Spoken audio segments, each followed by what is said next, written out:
My son's wife demanded I pay rent to live in my own house during Thanksgiving dinner, right in front of my grandchildren and the whole family. But here I am, 72 years old, sitting in my new Florida apartment with the property transfer papers in my hands. Because apparently Stephanie forgot that the man she was trying to extort had spent 35 years hosting family holidays and wasn't about to let greed destroy what Marie and I had built.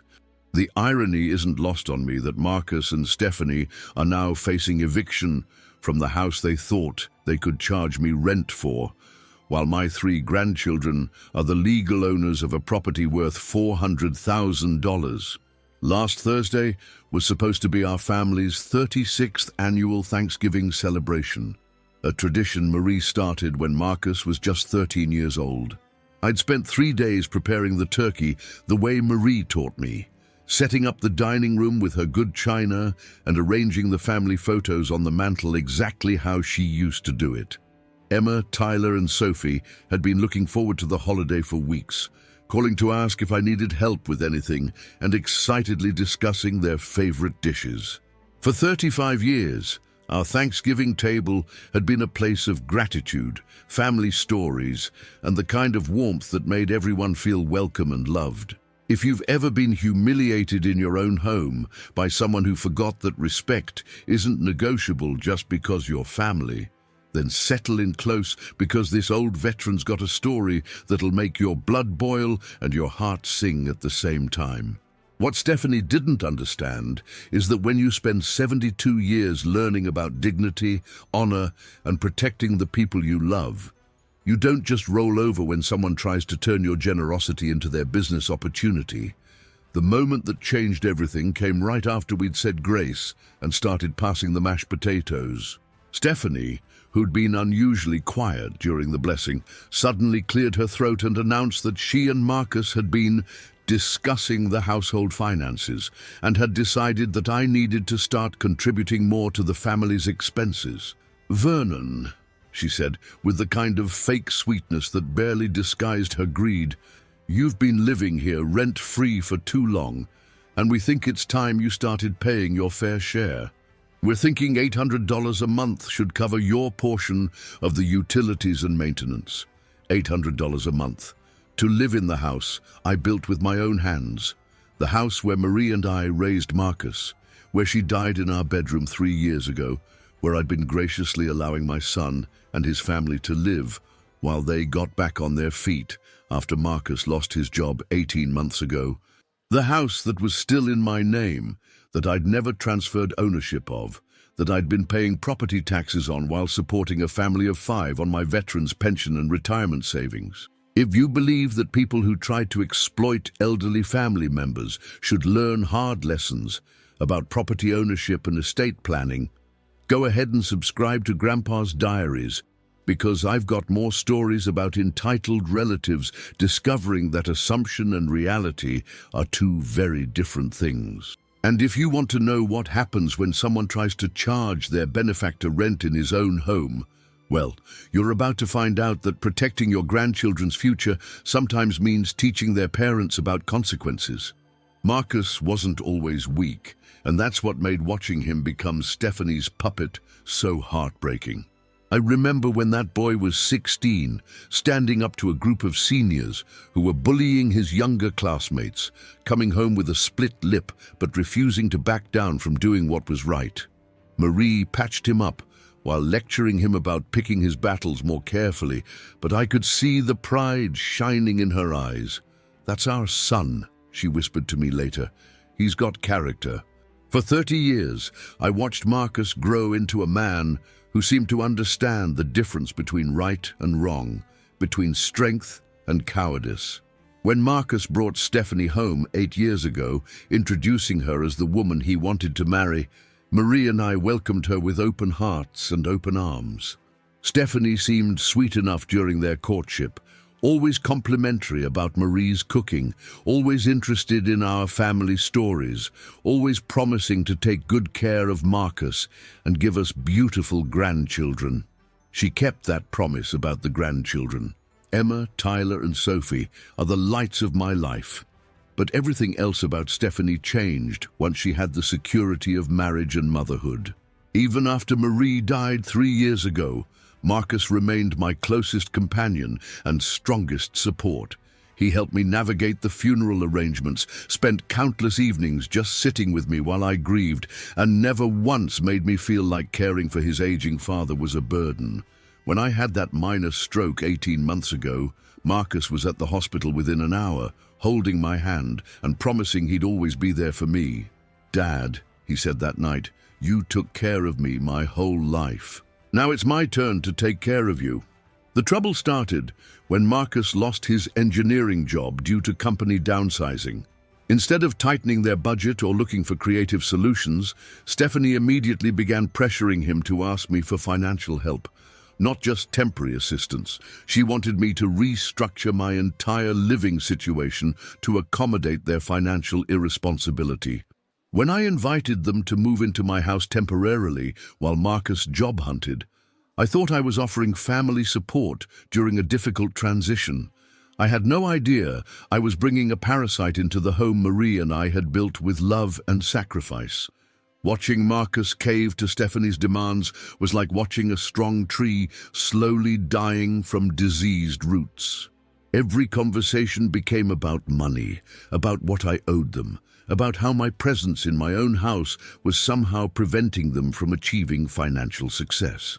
The son, who used to seek my advice on everything from career decisions to parenting choices, began avoiding my eyes when Stephanie started her manipulative campaigns, mumbling apologies while doing exactly what she demanded, regardless of how it affected me or the children. The man I'd raised to stand up for what was right had forgotten how to recognize when he was being manipulated into doing something wrong. The warning signs started appearing about 6 months after Marcus and his family moved into my house, when Stephanie began treating me like a tenant rather than the homeowner who was graciously sharing his space. She'd rearranged the living room furniture without asking, claiming she was optimizing the family flow.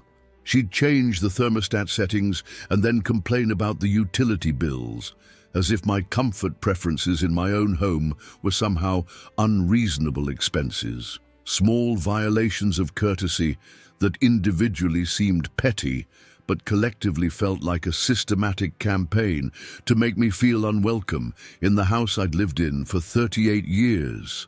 The real problems started when Stephanie began having whispered conversations with Marcus about financial responsibility and contributing adults.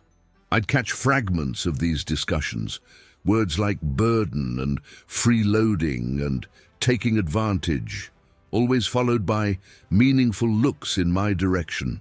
Marcus, who had never seemed bothered by sharing meals or household responsibilities with his father, suddenly became awkward and distant around me, like he was reconsidering whether our comfortable coexistence was somehow unhealthy or inappropriate. Then came the family budget meetings that Stephanie instituted, gatherings where she'd spread out papers and calculators on Marie's dining room table and announce new household policies designed to ensure everyone was contributing fairly.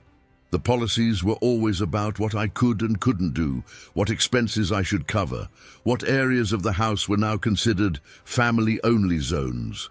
When I pointed out that these restrictions seemed unnecessary for the man who owned the house and was allowing everyone else to live there rent-free, Stephanie's mask would slip just enough to reveal the irritation underneath. "Vernon," she'd say with barely concealed impatience, "Marcus and I are trying to build a stable environment for our children, and that requires clear expectations from everyone. Surely you can understand that a multi-generational household needs structure and boundaries."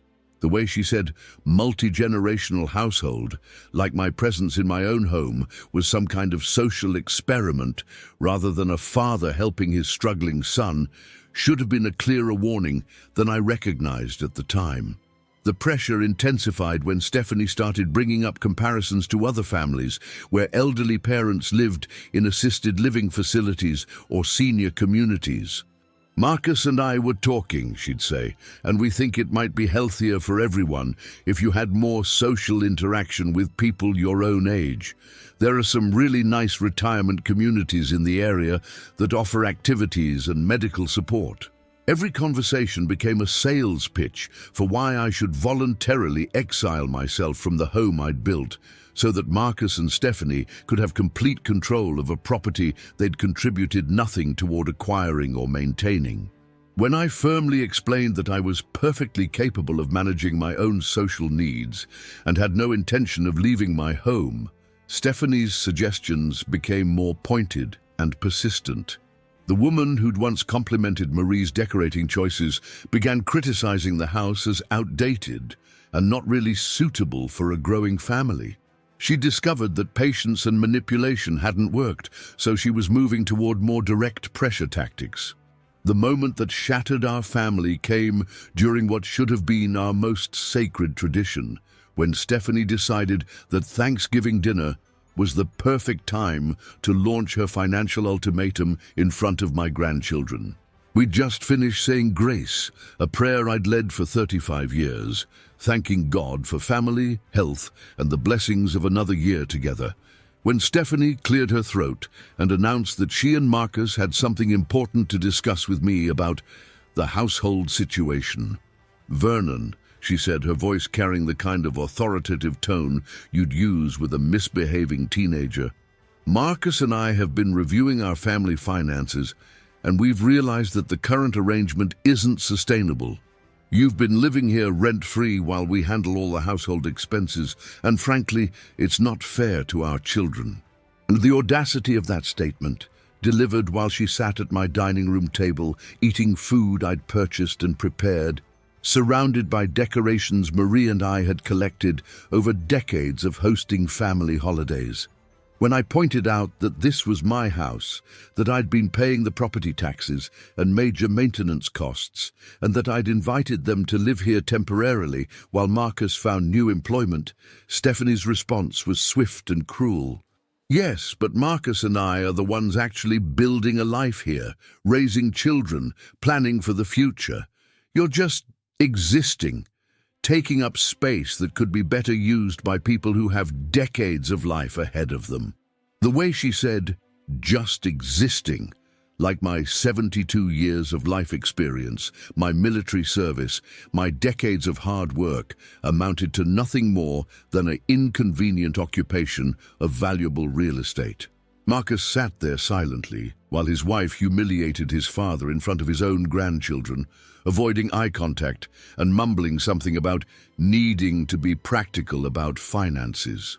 When Emma, my 16-year-old granddaughter, tried to object by saying, "But this is Grandpa's house," Stephanie cut her off with a lecture about adult financial responsibilities and how everyone needs to contribute to the household they benefit from.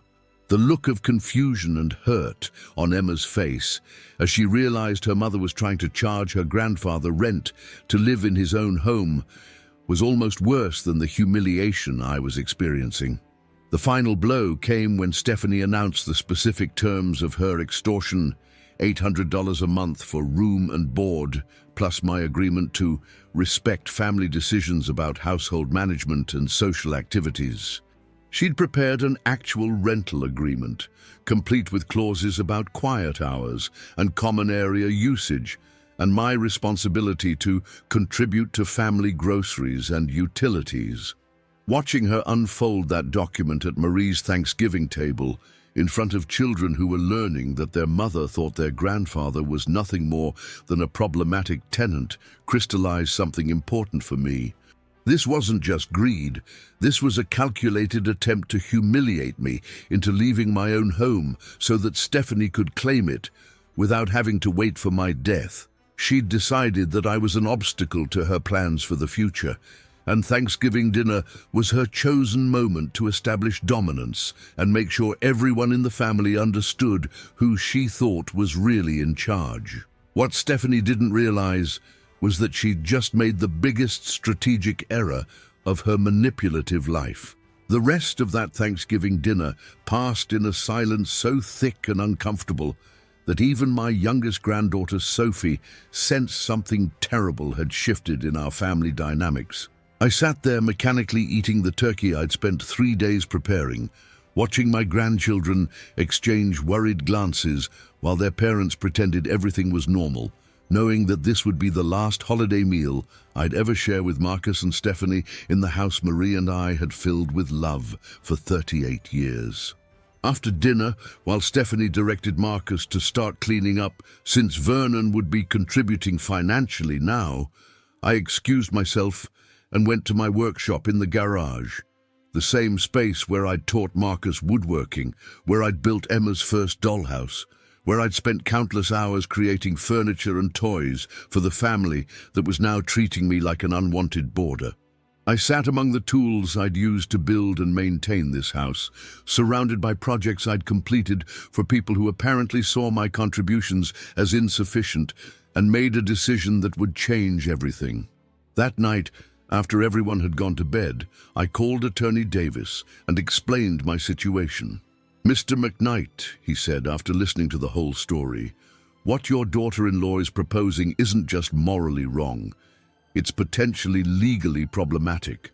You can't be charged rent for your own property, and any agreement you signed under duress could be challenged in court.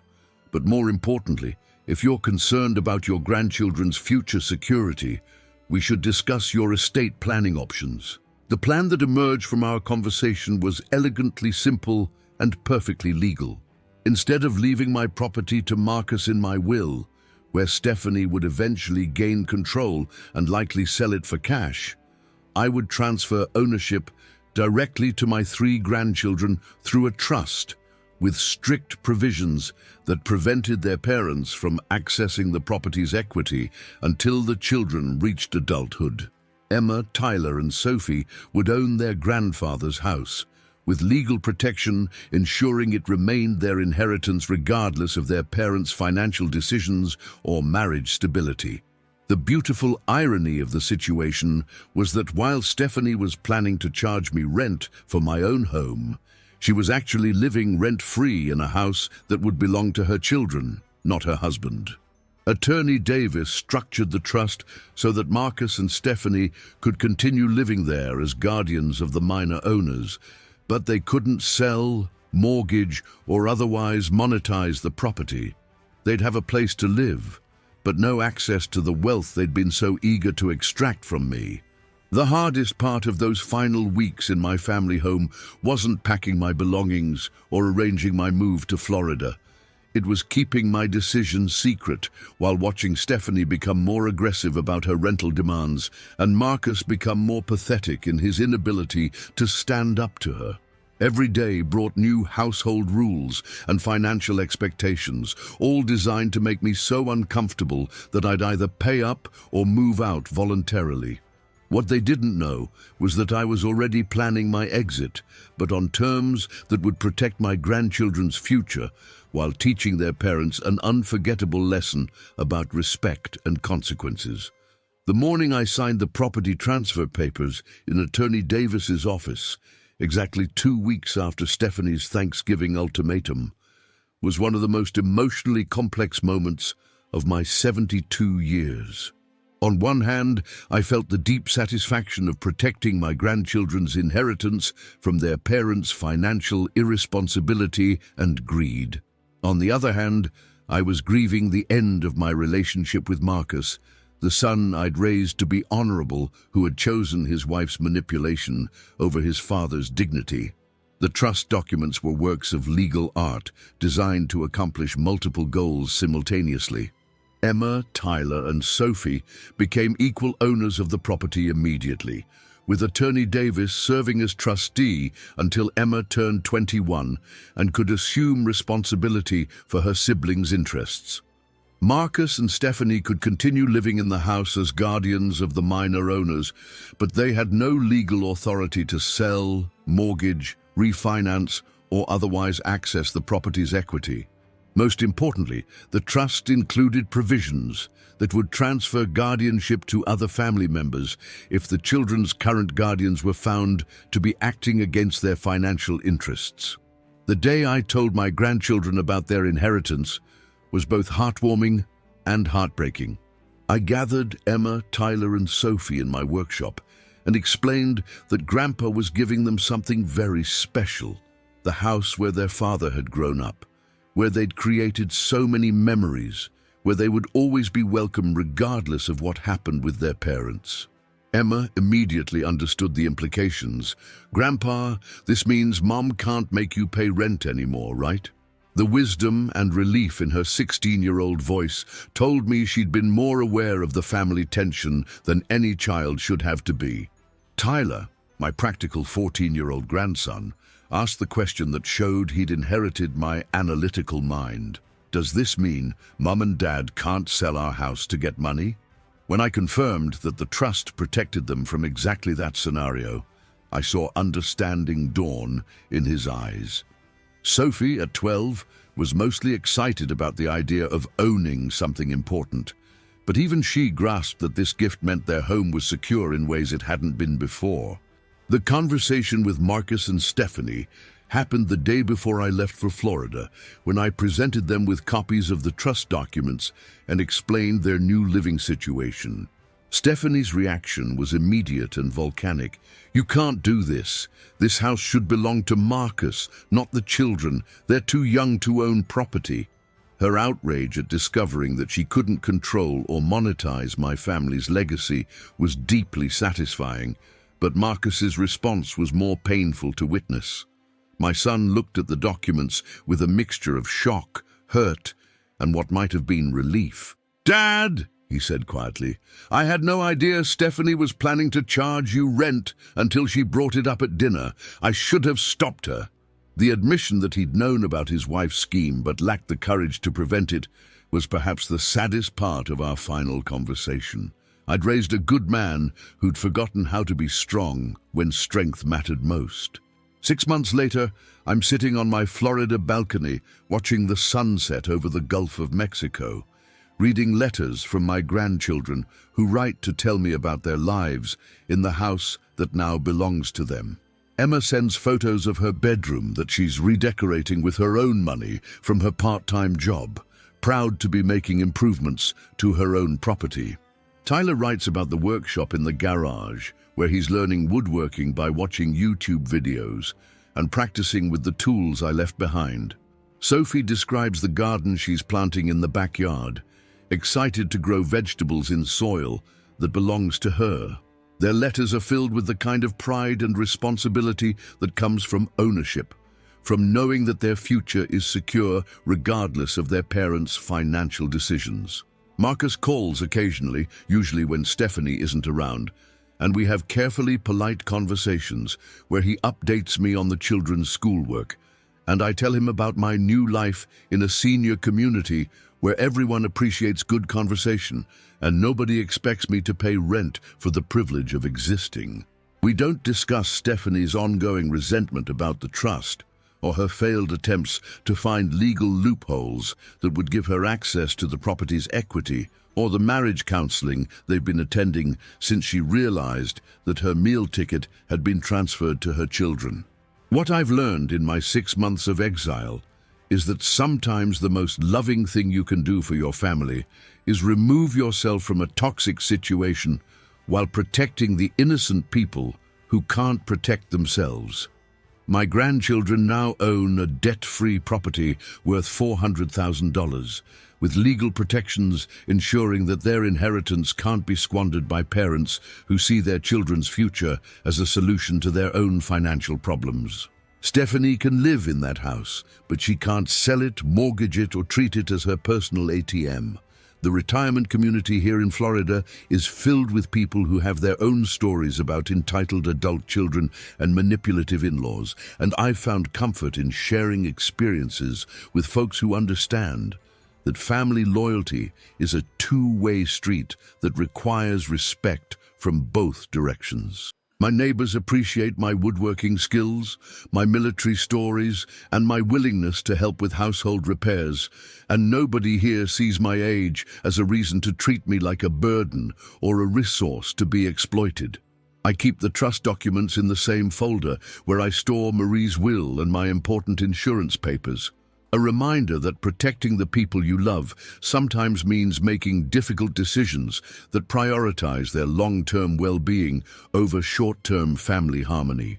My grandchildren will inherit something valuable and secure, and maybe they'll remember that their grandfather loved them enough to ensure their future was protected from the adults who should have been protecting it themselves. If this story resonates with you, if you've ever been treated like a burden by people who should have treasured you, leave me a comment below.